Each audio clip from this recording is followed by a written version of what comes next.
जय हिंद बच्चों, मैं नीतू शर्मा आप सभी का अपने इस वीडियो में स्वागत करती हूँ।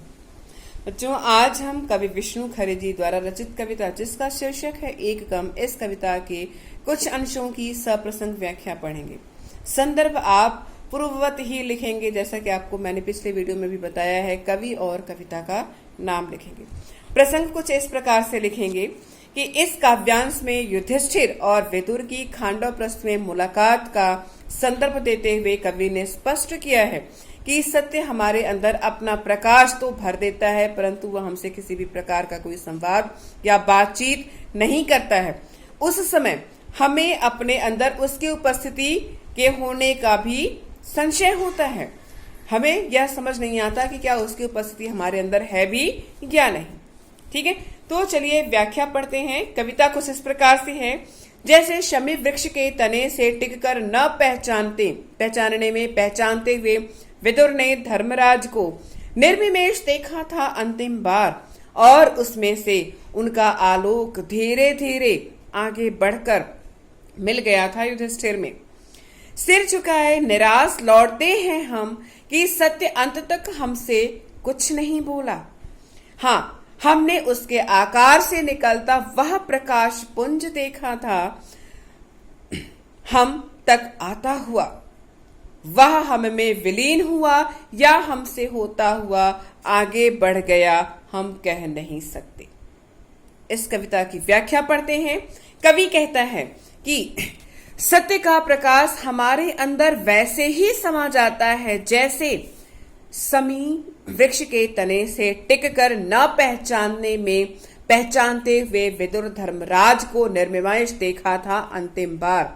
कि सत्य का प्रकाश हमारे अंदर ठीक उसी प्रकार समा जाता है जैसे विदुर ने शमी वृक्ष के तने के सहारे खड़े होकर धर्मराज को अनजान जैसे देखते हुए भी पहचान कर अंतिम बार निर्विमेष पलकों को बिना झपकाए, अर्थात पलकों को झपकाए बिना देखा था।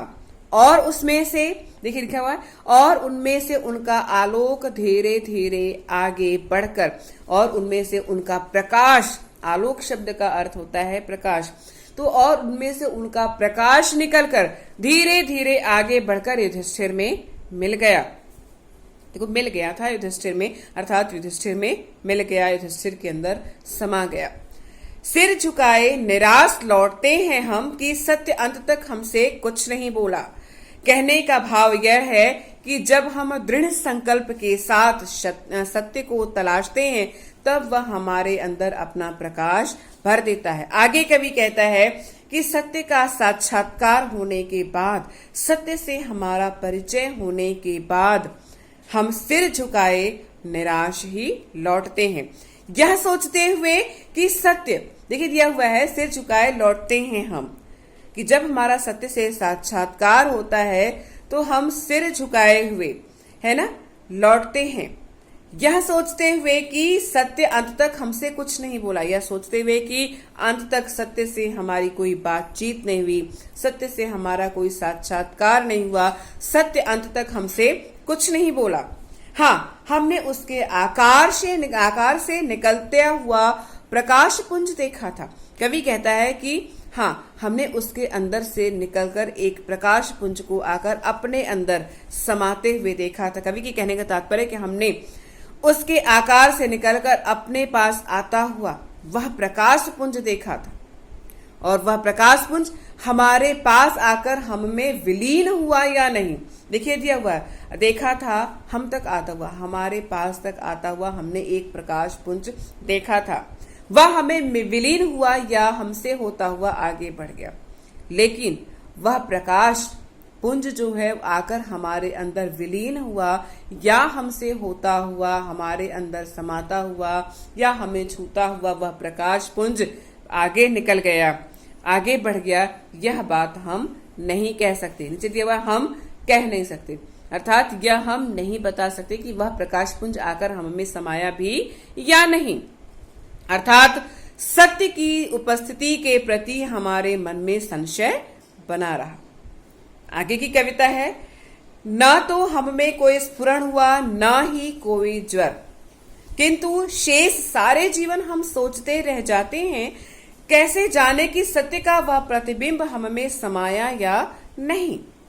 हमारी आत्मा में जो कभी कभी दमक उठता है, क्या वह उसी की छुअन है?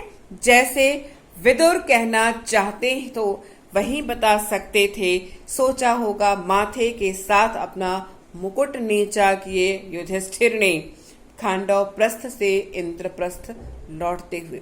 इसकी व्याख्या पढ़ते हैं। कवि कहता है कि सत्य का साक्षात्कार होने के बाद, ठीक है, तो अब चूंकि सत्य का जब साक्षात्कार हो जाता है, उससे कोई संवाद नहीं हो पाता है, उससे बातचीत नहीं हो पाती है, तो कवि कहता है कि हमारे मन में संशय बना रहता है कि पता नहीं वह प्रकाश पुंज आकर हमारे अंदर समाया भी या नहीं। तो आगे कवि कहता है कि सत्य का प्रकाश हमारे पास आया और हमारे अंदर समाया। तो कवि कहता आया तो हमारे अंदर जब समाया तो हमारे अंदर किसी भी प्रकार का स्फुरण नहीं हुआ। देखिए दिया हुआ है, न तो हमारे अंदर कोई